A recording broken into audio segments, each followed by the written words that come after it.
All right, welcome back to the Run.down post-game show here on the Strickland YouTube, Strickland Twitter, and if you're listening to this the day after, Strickland Podcast Network. I am Sam. I'm joined by Luca. Knicks lose in Utah, very predictably, 121 to 106 on a Saturday matinee game. Before we get started and talking about all that happened in this game, BetOnline is the world's most trusted betting platform and your number one source for online betting. From the earliest odds to in-game live betting, BetOnline provides you with all the action and the ability to watch the games as they happen. With the largest selection of odds on everything from football, NBA, NHL to entertainment and political props, head to BetOnline today to get in on the action with America's most trusted site for online wagering. BetOnline, the game starts here. All right, so Knicks kind of got off to a slow start this game. They made things competitive at the end of the first quarter. Second quarter, they kind of still keep things close. Then things get out of hand. They go into halftime down 15. Even after halftime, the Knicks still aren't looking themselves completely. They go down by, I want to say close to 20 at one point. I think it hit 20 eventually. And then the Knicks got into a run. Shout out to Campaign and Jericho Sims who came in, kind of sparked this run, especially on the defensive side of the ball, with the help of OG Anunoby. And they went on like a 17-0 run in the middle of the third quarter. And yeah, they got things kind of close enough to where, it gave at least fans that were watching the game some hope that, and probably even themselves hope that they could finish and close this game out. But they just didn't. Fourth quarter came. Stars just weren't able to produce. And a lot of guys just weren't able to hit shots all night. And the Jazz were able to. You had Juzang hitting shots, Markkanen hitting shots, Sexton hitting shots, just absolute barrage of shots from guys. The interior presence from a guy like Kessler really, I think, deterred the Knicks from what they wanted to do. Especially in their offensive game plan. And yeah, can't hit shots. Stars can't hit shots. On the road in Utah, altitude, you got a weekend kind of early start.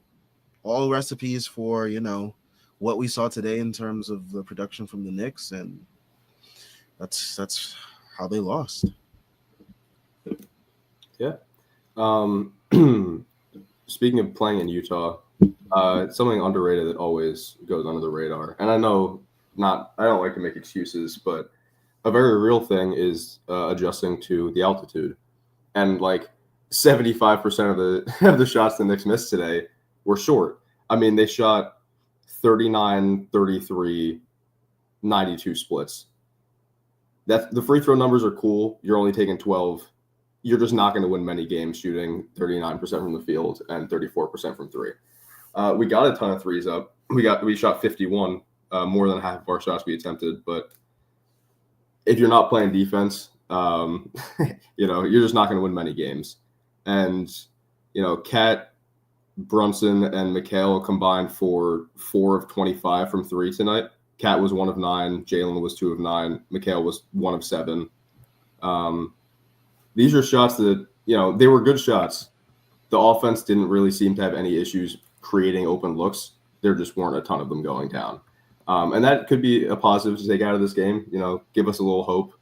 Utah has always also been a place of horrors for us recently. I believe we're now 3-13 in our last 16 games in Utah. And I think I can actually go find it real quick. From SNY Knicks, we've lost 6 out of our last 7 regular season games in Utah dating back to 2018. Yeah, it just hasn't been a good place for the Knicks at all. Whenever we go into these games, like certain games I look at every year on our schedule, like even up until like that one year where we won in Denver, like what was it, it was that year with Cam Reddish in them. Yeah.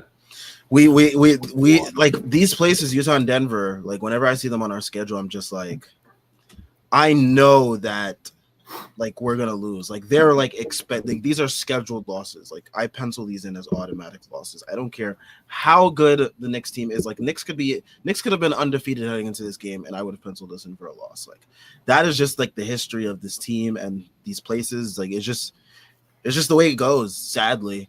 And then we got Denver next, so it's like I'm already expecting next game to really not go our way either. But yeah, I mean, even with all that, the Knicks still sort of made it competitive at certain points in this game. Shout out to our role guys. But yeah, I mean, like you said, the 3-point shot, like our three top gunners from three. I like the volume. I'm always gonna say that. I always like the volume. You got to hit the shots still too.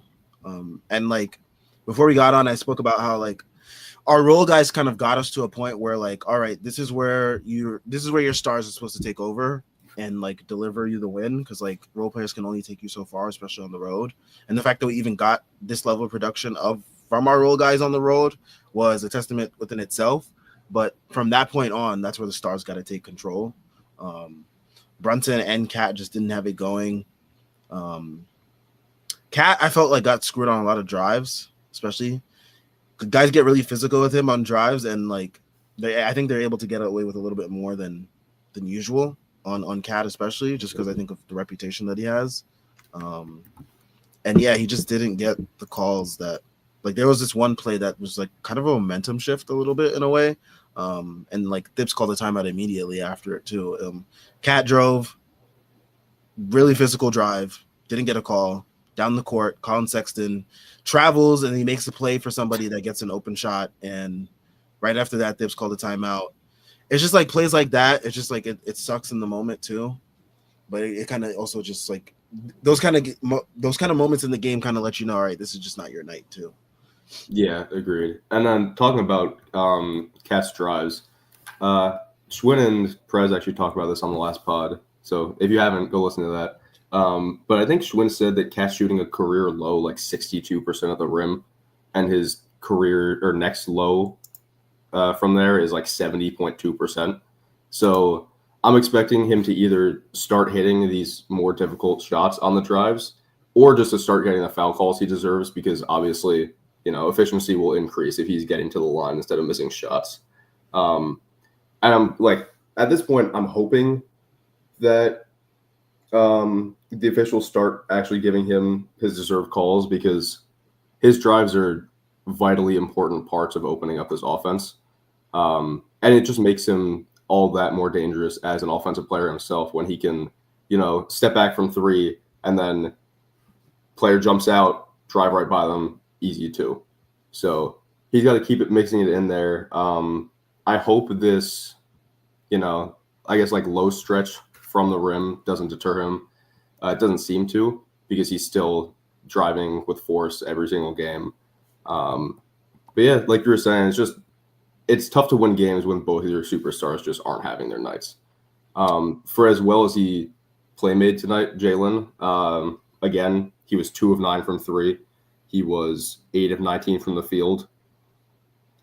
Cat, 6 of 19 from the field, 1 of 9 from 3. You're just not going to win a lot of games when your two superstars are shooting like that. And then Utah on the other end is shooting 51% from the field and 56% from 3. Yeah. And like speaking of drives with Cat, on the opposite end of that spectrum is Mikal Bridges, who had another game where fans are, wondering why the hell we gave up 6 first-round picks for him. I mean, he's had his moments during that little win streak that we had where, he looked more like the player that we expected him to be, but tonight was another one of those games where it's just like really questionable, like what is going on with him. He's someone who's like the opposite of Cat, who is not aggressive on drives, who will pull up for those like 10-foot mid-range jump shots instead of going to the rim and getting some foul calls. You're wondering, maybe is it like some deterrence away from like shooting free throws? Is he not confident in the shot on free throws? Like, is that something that's bothering him? Things like that. But like, again, just absolutely struggled once again today. 3 of, I want to say 15 or 16 from the field. 3 of 15. 3 of 15 from the field. 1 of 7. Was it 1 for 7 from 3? Yeah, 1 for 7 from 3. Just absolutely brutal game from him. got benched down the stretch for campaign. That tells you a lot. I mean, Thibs has his favorites. I don't know if Bridges is one of his favorites. I would say no, because like he was willing to bench him. But I mean, like Thibs is someone that like it's really hard to get him from benching starters just because like he just has like a set way of like thinking about things and structuring things. So like the fact that he actually did bench campaign tonight, well, I mean not campaign Bridges tonight for Payne, says something, and hopefully this is something that wakes up Bridges, because these type of performances are unacceptable regardless of the price that we paid for him. It's just as a NBA player and what our expectations are for this team this season. It's just not acceptable to play like that. The driving thing is always going to frustrate me until it changes. And like tonight, you might think it's a little bit more acceptable because you are getting guarded by guys like Walker Kessler on the interior and Lauri Markkanen, who's also 7 foot plus.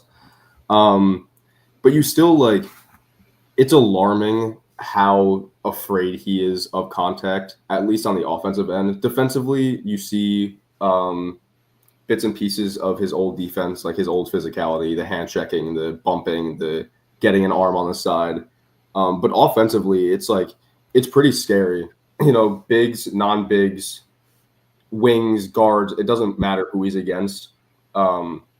He's just afraid to drive in a straight line to the hoop. And when he does, he doesn't actually take a shot at the rim. He'll like loop back baseline and take a little fade away or pass out or, you know, take another short fade away from the front of the rim or something like that. So, I mean, like you said, he got benched for campaign down the stretch. Campaign didn't necessarily have the greatest game ever. 11, 6, 5, a steal and 2 blocks, which is pretty impressive, 2 blocks. He only shot 4 of 11, but his energy was there. The defense was there just because he tries really fucking hard. He's just an average defender, and he knows where to be. He actually pulls off like pretty good stunts to deter passes, and he walls up well against bigger guys. So maybe Mikal should take some notes from his former Phoenix, now New York Knicks teammate. Yeah, his dance partner as well. But yeah, I mean, Payne's numbers don't really jump off the screen, but like, I mean, then again, he had like 3 straight possessions with a steal, and that alone was like something that helped the team in that run, especially with Jericho Sims there. Who Jericho Sims had another impressive game tonight as well, and we'll talk about him in a bit. But yeah, it was just impressive to see Campaign just come in and be that run starter that the team kind of has been missing since Emmanuel Quickley left the team. Like Emmanuel Quickley used to be that guy that came in, sparked the team's runs, did all that stuff on both ends of the ball, especially getting those like transition buckets, those pull-up threes. And you're seeing Campaign kind of like slot right into that role pretty perfectly right now. And yeah, I mean, it makes me think, would Thibs have benched one of his starters for Emmanuel Quickley in this situation? Because I mean, hey, one of the last games, both those guys played for this team. RJ should have got benched for Emmanuel Quickley in that Oklahoma City game, but didn't, and it left fans baffled. And here you see that Thibs is willing to bench someone like Mikal Bridges for Campaign. And it's like, you know, it just makes you think about these things. I know both those guys are gone. Fans are going to say, hey, move on. But it's like, you know, you just can't help but think of like these things when things like this happen. So it's very interesting. Was that the Orlando game or the OKC game? OKC game. Because they were both really fucking brutal. The Magic game, I believe RJ also got benched, or he actually got benched for Quick to end the fourth quarter, which was kind of like a too little, too late kind of thing. Yeah, because the team was like struggling at that time, anyways. Mm-hmm. And then he just didn't do it in the game where we had to. But you know, like you said, both those guys are gone. We have our glorious 3-level scorer TPOY, OG Anunoby, who we haven't talked about yet. And we 27 points, 3 boards. Yeah, go over a little bit real quick. 3 steals, 2 blocks, 10 of 19 from the field, 7 of 12 from 3 is probably the most impressive part of that stat line. it was just good to see him get volume up, man. And he continues to look relatively comfortable as an offensive ball handler. He has his hunch drives, and he has his weird step back tween step back infatuation. But it's just good to see him grow as a scorer because it just makes him that much more valuable as a player, because we know how valuable he is on defense, but for a majority of his career up until he got here, he was mostly seen as just like a spot-up three-point shooting guy. And now that he's been able to be trusted with some more of this secondary and tertiary playmaking and, creating for himself, he's blossomed. And it's really nice to see. I wouldn't be shocked if he's an all-star this year. Well, he should be considered for an all-star. I'd be shocked just because they give it to the highest scorers and the stars. But he's definitely playing like he deserves to be in consideration for an all-star bid. Yeah, no, I mean, I don't know what his stats are over the last 6 or 7 games, but I can imagine if he keeps this up in terms of 21 points per game kind of range with the elite defense, the good efficiency. It's hey, if the Knicks are in that top 3 in the East realm around All-Star break, and he's continuing this production, it's it's not that far-fetched for him to get some reserve nods. Yeah, I mean, he's averaging 27, 1.5, 1.5, 1 on 56, 37, 85 splits over his last 7. So right. 20 and 7 with 3.5 stocks, and you're shooting 56 from the field, 38 from 3. If he can keep it up, that's some all-star numbers. Yeah, I don't know if he'll get it because, like I said, they usually just give it to the stars, even if they don't deserve it as much. He'll definitely get some nods though. You'll definitely hear his name in the conversation for it if this continues. But it's great to see him, like you said, put up this consistency, offensively and defensively. I mean, both sides of the ball. And yeah, I mean, he's looking very, like I've said before, Kawhi-esque, especially offensively, especially with the 3 levels of scoring now. It's just very encouraging. I guess we can talk about the other positives in this game. 1, Josh Hart, 17, 6, and 6. 2 steals, 3 blocks. Very impressive from him. And he just continues to look really good in that fourth option kind of role, especially since Mikal wants to be option number 5 apparently most nights. But yeah, I mean, Josh Hart, he just looks really good in this role. It's good to see him. It's so funny that he said he didn't know, he was very lost in the beginning of or at the end of preseason, towards the beginning of this season. But I mean, he kind of really knows what to do. He's this 15 point per game scorer that's almost a triple double threat per night and can get you some steals and blocks. And now he's hitting his threes more consistently. It's just he's really rounding out into a better complete version of what his Lakers self was and what his last couple years have been. It's kind of melded into this perfect form. Mm-hmm.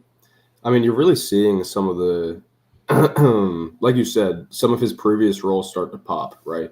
Because he was given more playmaking roles on worse teams like Portland, most recently when he was there with Dame trying to hold back or hold together, the last semblance of winning basketball over there.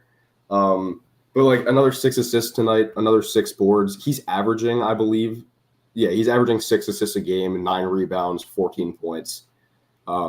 Shooting by far a career high 60% from 2, 70 true shooting as a 6'4" guard is unheard of, unless your name is Shai Gilgeous-Alexander.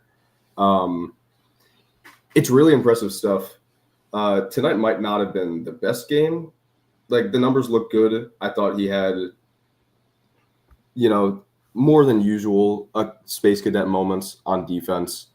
But one-off game, I'm not really drawing any conclusions or making any macro, full observations from this game. It's just good to see him continue to be comfortable, especially when he was the guy I was most worried about melding with the starting unit to start the year. And it looks like neither Josh or I have anything to worry about anymore. Yeah. I guess the last positive player to talk about for tonight is Jericho Sims, who a lot of us have, made some jokes at his expense, myself included, a lot. But he actually looks like an actual rotation center in the NBA now. Able to provide some good defense, being a good dump off outlet down near the basket. Seems to have better hands now, being able to actually finish plays when guys get him the ball close to the rim.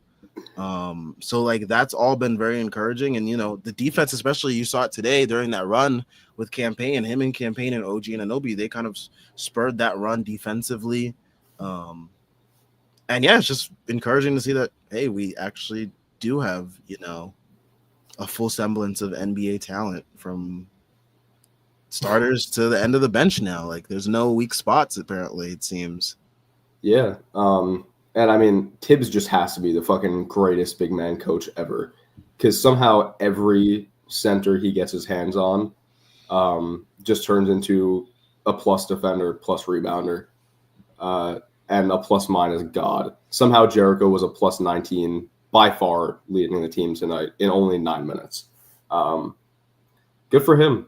He's like you said, he's been playing well. I definitely was also one of his haters because I just think Hukporty's gotten more than Jericho, and I definitely think he's the higher ceiling, but you absolutely can't complain with what Jericho's been giving you recently at all.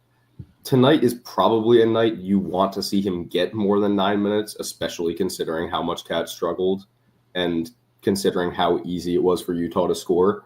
Maybe getting Jericho 15 minutes or 17 minutes instead of those 9 stops some of the easy paint, 2 feet in the paint and spray outs. But again, he played very well in his 9 minutes. The only other 2 players to play, the Rooks, Bacombe and Tyler. Tyler was okay, I thought. He hit the 1-3. He was actually part of that little run in the third quarter along with Campaign and OG and Jericho and Josh, I believe, was the 5th. Maybe he wasn't. Maybe it was Mikhail. I can't remember. But either way, he hit a 3. His passing continues to look good. I don't think he looks too uncomfortable, but it's still obvious that Tibbs doesn't exactly trust either him or Bacombe yet. And I think he has to put way more trust in Bacombe than he has. He can't just go to him then when OG's in foul trouble or when Mikhail's in foul trouble. Because I do think he has more to give than just a 3-minute stint of guarding a guy at the end of a half when you need to spell foul trouble minutes. Because he's had, at this point, a couple very impressive defensive reps, isolation reps. He's stonewalled guys with ease. I think he's 5 of 11 from 3 so far to start his career, which you'll take. He doesn't seem like he's shy to shoot. And I just think he's a very natural connector already. And he could be very helpful in some of these minutes when the starters might just not have it going and you need to make a little switch to get a little spark of energy in there. So, maybe he does his IQ deuce thing where he works his way up in practice and then eventually starts to see more game time. But he's definitely somebody to keep an eye on as we continue further into the season. Yeah, no, for sure. I mean, I've been a big advocate of Bacombe getting 10 to 15-minute stints just to spell some guys some minutes because he actually can do things. You saw him get basically I think 2 consecutive stops on Colin Sexton today. I mean, Colin Sexton was frying us today, but Bacombe was able to stonewall him for a couple possessions. Drew an offensive foul on him. He was just able to do that. And I think Thibs should I know Schwinn himself has said Thibs has made it a very high bar to clear for rookies because he just expects a lot from them. But I feel given the situation that we're in as a team and where where things stand, I feel you just have to lower that bar for certain guys just to allow them to just grow in the role because I feel long term for this season, allowing a guy like Bacombe to develop and be able to spell guys for those minutes on the wing is just gonna be better for the whole team in the long run because it's like it decreases like the taxing load on these guys. So I think that Pacome definitely can. I mean, like you've noted, he can hit the three. He's shown us stuff on defense. Like, I mean, I think he's far and away above, way more than what we thought he could be defensively when he first came into the league, just based on like his draft reports and whatnot. But it seems like he's like far advanced than that, and I just think it just helps him being in this environment as well as like his actual like length and measurables. Pause. But yeah, Yeah, I mean, real quick, he's a big dude still, right? He's yeah, 6'9". I believe he has a positive wingspan. I think it's like 6'11". And I just think the thing to look for is he's just going to grow into his frame, right? The only time you really see him look like a rookie is when he's facing some of the more filled out, bigger wings. Like, I believe he kind of got torched by Brandon Miller in the summer league, if I'm remembering correctly. no, actually, he was doing good on Brandon Miller. Oh, was he? Yeah, he was the one. He was like one of the few people that actually was doing good on. Oh, Brandon yeah, Miller. that is true. I forgot he was frying us, and Pacome was the stopper. So yeah, he's just exciting to have yet another young guy on this roster, especially considering most of our beloved youngins are out of here in hopes for an NBA championship. And again, the fabled Leon Rose number 25 pick in the draft is at it again. Because this guy just fucking keeps doing it at that spot. It's ridiculous. And I hope it doesn't stop because it's really fun. It's quite a fun bit to carry on as a fan. Yeah, no, for real. But yeah, I mean, all right, let us. I think we can go into some comments now. We kind of address most of the main points of this game. Let's start from the top. Not a lot of comments here because I guess a lot of fans don't want to really spew the true negativity they have on their hearts, especially for one Mikal Bridges, which I don't blame you for at this point in the season, or at this point, I guess so far. But yeah, Chris Bernhardt, he says you can't win a basketball game when you can't hit a three to save your life. Tough loss. Yeah, I mean, definitely Knicks. I mean, I feel like this is just the theme of the NBA at this point. Like, if you can't hit a three, you're basically not gonna win, which is annoying, but like, it's just the way things are now. Yeah, very much so. I mean, we very much got 3-point variance tonight. I mean, the Jazz, I think coming into this game, were a bottom 3-point shooting team in the NBA. The Knicks, I know for a fact, were second in 3-point percentage coming into tonight. And you just expect with the math on any normal night, right? The Knicks take 51, make them at a high rate. The Jazz take a bunch, don't make them at a high rate.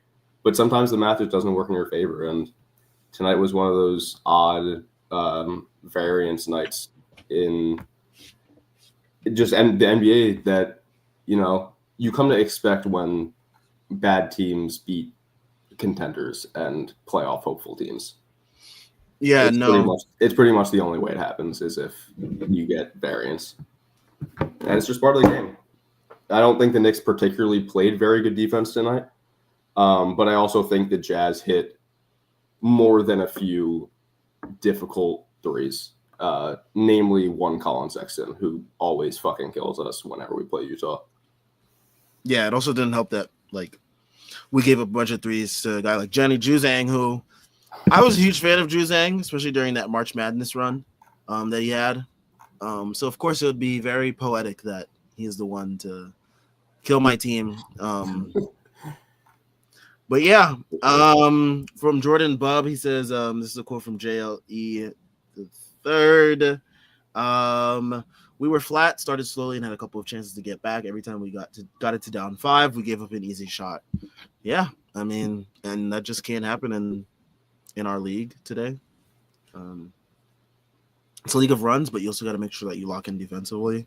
Knicks just haven't been locked in defensively. I think that they're expecting to be able to outgun teams, especially these like teams that are not as good, like the Wizards were, like the Phoenix Suns were, as a team that was missing players, and as I guess they thought Utah would be, but it was not the case with Utah. But you just you have to lock in defensively. And, you know, I feel like what hurts this team not being able to lock in defensively, I don't want to make an excuse, but also just like the personnel that we're missing also definitely hurts us in that way as well. I mean, you're talking about missing Precious, missing Deuce, missing Mitch. Like, these are guys that really have helped the team last year, especially lock in on the defensive side of the ball. So, you know, that's something that we also got to keep in mind.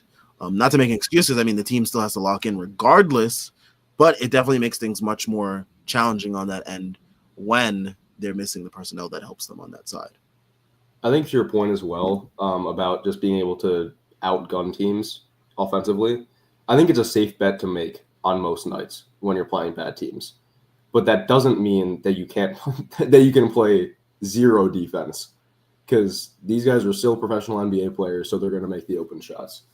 And also to your Deuce point, people like he's our best point of attack defender, and it's not particularly close.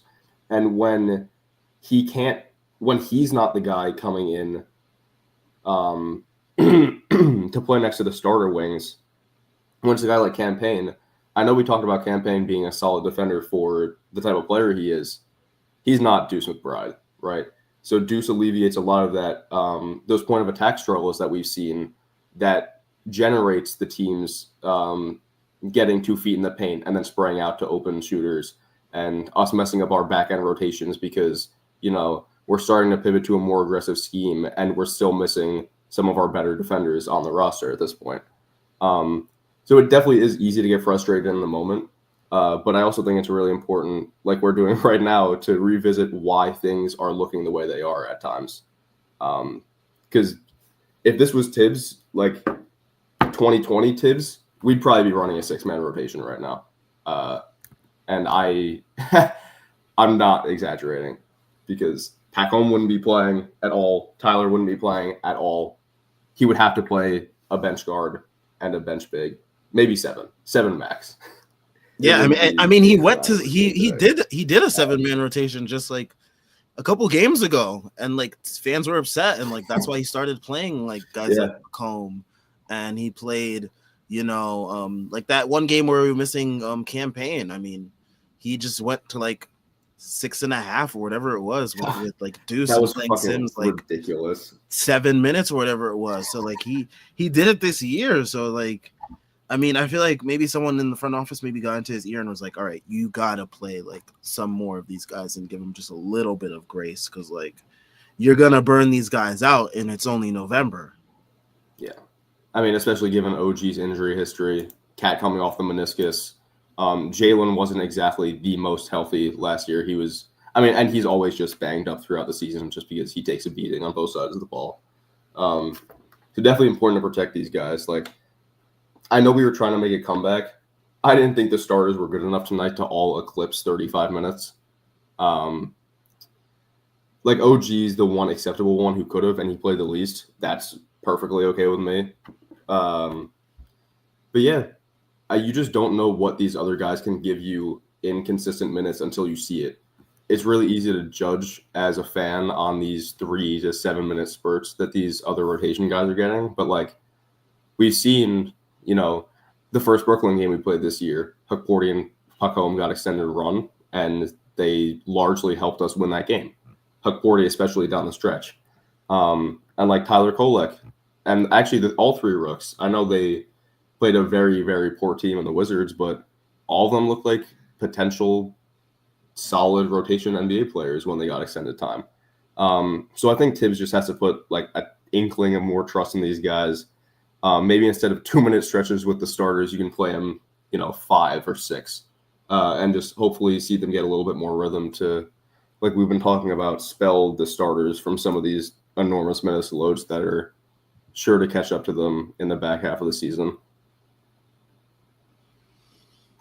Yeah, hopefully. Jordan Bubb from JLE the third.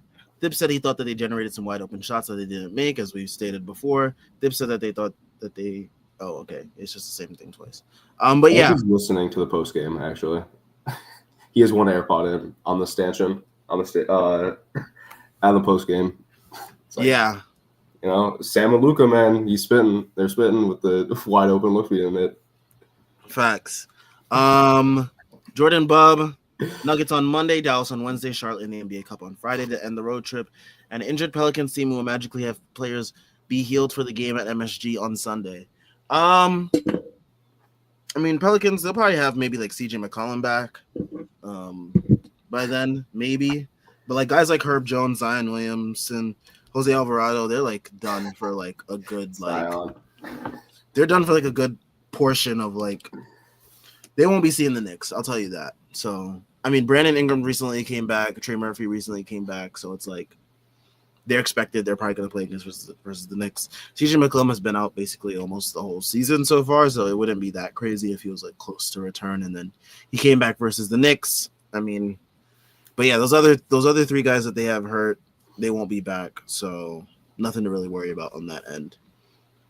It's so funny that the Pelicans spent like the last 2 years trying to trade BI, and then he was just their only actual NBA player for like 5 straight games or whatever it was. The NBA works in funny ways, man. It is a very interesting league, I'll say that. Retro says, I'd love to blame the altitude, but they've been playing lazy and uninspired defense all season.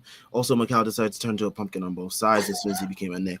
Well, I mean, I feel like Nets fans have been saying that. But we didn't listen, I guess. Hopium, whatever you want to call it. I mean, actually, for what it's worth, I didn't think he was that poor defensively tonight, at least to start the game. Yeah, no, to start the game, he was all right. I thought he was playing more aggressive, or like the most aggressive defense we saw from him since the Bulls game. But then once he started breaking every shot, he reverted to kind of just like being a large, slender man on an NBA court instead of like deterring passes and passing lanes and fucking actually getting into ball handlers, which is really, really frustrating. Just given the player, right? This guy was a DPOY, second place in DPOY in 2021. I believe he made an all-defensive first team as well in 2021. If not, it was definitely second team. And, you know, part of me is still hoping that he's got to get the Brooklyn juice off of him.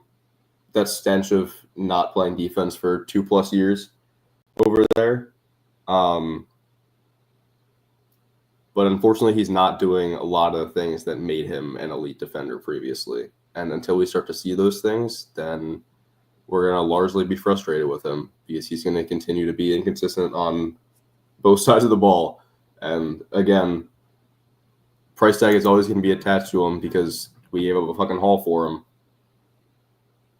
Yeah. Guy can't be playing like that when you give up 5 unprotected picks. Yeah, no, for sure. Nora asks, would you be willing to stick Cat with this version of Sims on the floor, or is that wishful thinking? At least to try. I'm not opposed to it. I'd try. Go ahead. I'm sorry. I'm not opposed to it. I try it in like very small stints and versus certain opponents, but it's not something I'd like go to consistently unless I see that it's like something that's viable that's working in like a small sample size. But it wouldn't hurt to try with this version of Sims right now. You're hoping that this is the finalized, realized version of Sims. Mm-hmm. Because if it is, then maybe you can try it more. But I mean, I'm willing to at least see what it does for our rim protection, at least. I'll say this. I would definitely want to deploy Precious and Cat. I don't know if I would feel that strongly about deploying Sims and Cat. Just because I feel like Precious is significantly more mobile than Jericho is. And he also has that weird, like, non-shooting big who can space because he can pass relatively well for a big. Obviously, he's not iHeart level or anything, but if he's worked on the three-point shot like he said he has, he should be able to space out a little bit, even if it's to, like, you know, outside the paint, halfway to the 3-point line. I feel like if it was Jericho Cat, it would clog up the paint significantly more because I don't really think Jericho would leave like the blocks area or like the free throw line extended outside of a pick and roll or dribble handoff. But like you said, I definitely wouldn't hate to see it in short stints. I wouldn't exactly be, enthusiastic if the first time we saw it, it was played for like 10 straight minutes. Because we just have no idea what it'll look like. But against certain teams, like I said, definitely wouldn't be opposed. I'd just be way more excited about deploying Precious Cat, which honestly is probably what Tibbs is waiting for, because I think he probably would have put Sims and Cat together in a lineup before this if he was thinking about doing it at any point, especially considering the news that we might get Precious back at some point on this road trip. Yeah, I mean, it definitely. I feel like it's something that Thibs would have done because, like, Thibs has never been really opposed to playing like two bigs out there. So yeah. Jordan Bub says Knicks fans who are panicking and having doubts on this team, it could always be worse.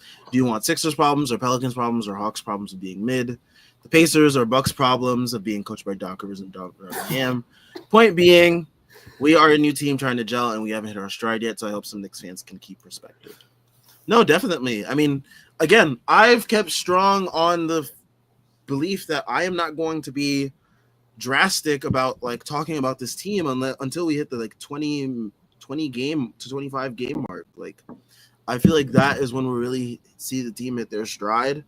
I enjoyed the little 4-game win streak we had. Granted, it was against, like, lesser opponents. I'm interested to see how we will look against, much tougher opponents, especially towards this mid part of this road trip. But yeah, I mean, I'm not really like seriously judging this team or too harshly yet. So I am keeping perspective. I know a lot of the other Knicks fans are a little bit quicker with their trigger on judgments, but I mean, yeah, there's always other teams that are worse off than us, especially like the Sixers, who, I mean, their problems, I wouldn't even want a tenth of their problems. For any Knicks fans who are feeling bad about the team, yeah, just look at Philly. They're paying old PG fucking $55 million a year. Embiid might not play more than 30 games in any given season for the rest of his career. Everyone on the roster is actually fucking terrible outside of Jared McCain. Yeah, it could be significantly worse. I'd much rather be a contending team trying to build chemistry than a contender hopeful being the worst team in the NBA.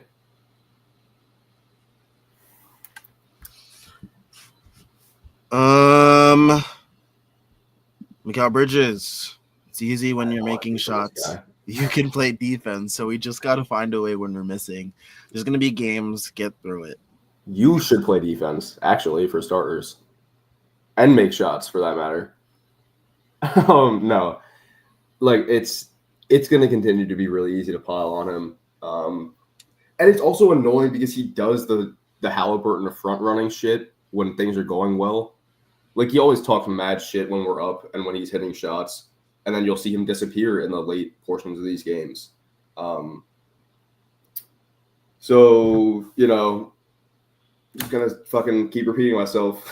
He just needs to turn it around for himself and for the fan base and for the franchises and teams' hopes of winning a championship this year.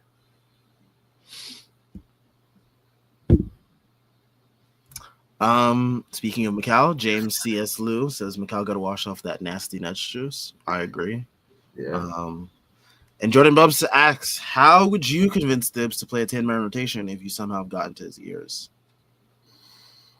I don't think there's a way to convince him unless it's like 10. Like, even when we were like a deep team, he still didn't play 10-man rotation. I mean, he tried to, I think, at one point, but like he had to cut it down. So like I think he's seen what a 10-man rotation looks like. He just doesn't think it's beneficial. I mean, I feel like we definitely don't have the depth this year to play 10. Just given, like, as much as I love this rookie class, it's very much right now a low floor, high ceiling draft class. So not exactly a bunch of guys you would want to throw in for, like 15-minute per game sequences. But I was thinking about this the other day. It's not exactly answering Jordan's question, but what would like the young 2021 roster at the end of the 2021-22 season look like under this version of Tibbs? Like, would he play some fucking ridiculously wacky lineups with like, I don't know, some bullshit like IQ, Deuce, Grimes, RJ, Obi at the 5, or some shit like that? Because that also speaks volumes. Being able to think about what Tibbs would do in the past if it was this version of him speaks to how much he's developed as a coach for a guy who really wasn't considered to be one who wanted to make any changes in philosophy or anything. And I do believe that he is a big reason why the team has had so much consistent success over the last 3 years, because he has been willing to adjust and adapt and step out of his own comfort zone as a coach for the betterment of the team. With all that being said, I don't think there's any convincing him to play 10 this year, at least with these injuries, with the Precious and Shamet injuries. You could have convinced him to play 10 maybe last year when everyone was fully healthy. Maybe. I mean, that was also very short-lived. Yeah. Unfortunately. Like, maybe you could have convinced him to play, like, everybody. Like, when we were fully healthy, it was like, what? It was Mitch that was hurt. OG was hurt. So the starting lineup would have probably been what? Julius was hurt. It was Jalen, Dante, OG, Julius, and Hart, or Hartenstein or Mitch. Mm-hmm. Then the bench was Hart, Deuce, Boyan, Burks, Precious, Hartenstein. Like, last year was the year that you could have convinced him to play 10, because like he had a litany of players to choose from, and even more so pre-OG trade, right? Yeah, even pre-OG trade. You have instead OG, or you got RJ and IQ. RJ, IQ, you got Grimes. Oh, fucking Grimes. I don't even fuck him. I don't know about Grimes. But yeah, I mean, like, this year is just not the year to do it, just because of like who we have on the team. But years prior would have been the year, definitely, especially last year. If everyone was healthy, but that never was the case, unfortunately. And to real quick, just like partially answer Jordan's question, I could definitely see it going to a consistent 8 or 9 once we get Precious and Shamet back. I think the biggest reason he's not expanding the rotation as much is just because we have no wing depth. And whether it be, Shamet himself, or like we were talking about a little bit earlier, Pacome earning some more trust, or, we swing a trade for a wing. I think that's like the one spot where you'll see a +1 extension of the bench.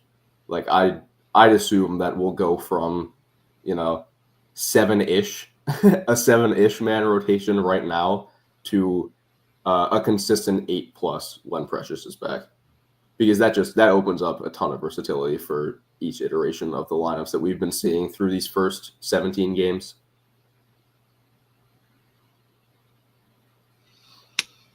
Wait, what was that? Repeat that again.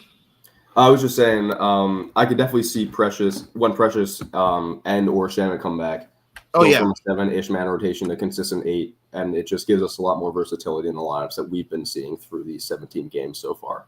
Yeah, I mean, we kind of saw what it would have probably looked like in preseason a bit when Shamet and Precious were both healthy. I mean, they were able to eat minutes at those like wing spots a little bit more. And doing like admirable jobs. I know it's preseason, but I didn't expect Shamet to have the preseason performance he did, regardless of what I thought of him as a player previously. Yeah, no, for sure. I mean, I think it really sucks that he was like taken out with that injury. Shoulder injuries damning the Knicks once again. But yeah, I mean, we'll see. Hopefully his recovery is speedy and healthy, and we can get him back, see what we're missing on the wing. If not, I wonder what the Knicks do in terms of like long-term wing for the season. If they find out like, he's not the guy or he's not going to be the guy. I'd probably just keep an eye for a Mitch trade for a wing. Because that's the one piece right now that I feel like, just through the tea leaves, I don't actually know anything, but What we've heard pretty in obvious reports. that Mitch would be the one. Despite all the reports of the coaching staff being so happy with the possibility of him playing with Cat and like alleviating some of the terrible paint defense and stuff. But considering like his contract compared to the rest of the rosters, it's either guys on 3+ year big contracts or guys on rookie scales or vet mins. And Mitch is the only expiring contract on the roster with value. I believe it's $15.1 million. And we have a couple picks laying around still, so that's the most obvious place where you could see a swing for a wing depth upgrade, especially considering we still have Precious Sims and Huck Porty in the back pocket, even if we do end up moving off of Mitch. Yeah, and I mean, you got certain fans from actually other teams saying how the Knicks are in a dead end spot, so it's very interesting. One loss to the Jazz, and the sky is falling once again. Not one sky though. Shout out Blue Sky for not falling.